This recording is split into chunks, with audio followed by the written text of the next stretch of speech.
జగదీష్ రెడ్డి గారి దిష్టిబొమ్మ దహనం కార్యక్రమానికి ఇచ్చేసినటువంటి మా కాంగ్రెస్ పార్టీ నాయకులు కార్యకర్తలు చాలా మంది వరకు పేర్లు చెప్తాయి కాబట్టి కాంగ్రెస్ పార్టీ నాయకులు కార్యకర్తలందరికీ అదేవిధంగా ప్రెస్ సోదరులకు నాయకులు హృదయపూర్వక నమస్కారాలు. అదేవిధంగా పోలీసు శుభాకాంక్షలు కూడా తెలియజేసుకుంటా ఉన్నాం.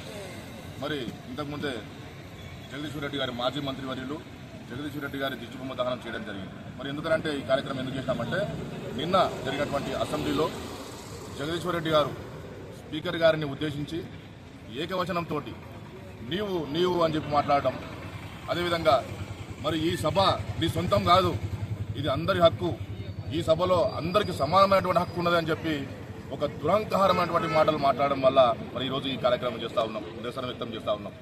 మరి అయితే జగదీశ్వర్ రెడ్డి గారికి నేను ఒకటి చెప్తా ఉన్నా, అయ్యా జగదీశ్వర్ రెడ్డి గారు మీరు నిజంగా కూడా చదువుకున్న మూర్ఖులు అని చెప్పి ఈ సందర్భంగా తెలియజేస్తా ఉన్నా. మీరు చదువుకున్న వారని చెప్పి మీకు ఆ రోజు మన వికారాబాద్ గౌరవ ఎమ్మెల్యే శాసనసభాపతి స్పీకర్ గడ్డెం ప్రసాద్ కుమార్ గారి ఆధ్వర్యంలో జరుగుతున్న అసెంబ్లీ సమావేశంలో కూడా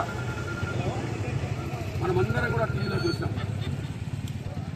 అసభ్య పదజాలంతో అహంకార పూరితంతో జగదీష్ రెడ్డి మరి స్పీకర్ గారిని అవమానపరచడం ఒక దళిత జాతికే అవమానం ఈరోజు, మన దేశానికే అవమానం ఈరోజు. ఎందుకంటే రాజ్యాంగ సృష్టికర్త, రాజ్యాంగ ప్రదాత గౌరవనీయులు పెద్దలు మన కీర్తిశేషులు డాక్టర్ బిఆర్ అంబేద్కర్ రాసిన రాజ్యాంగాన్ని ఈరోజు దొంగలో తగ్గినటువంటి జగదీశ్వర్ రెడ్డి నీ అహంకారపూరితమైన భాషతో గౌరవనీయ స్పీకర్ గారిని అవమానపరచడం, ఒక దళితులనే నీ అహంకారంతో దళితుడిని దూషించడం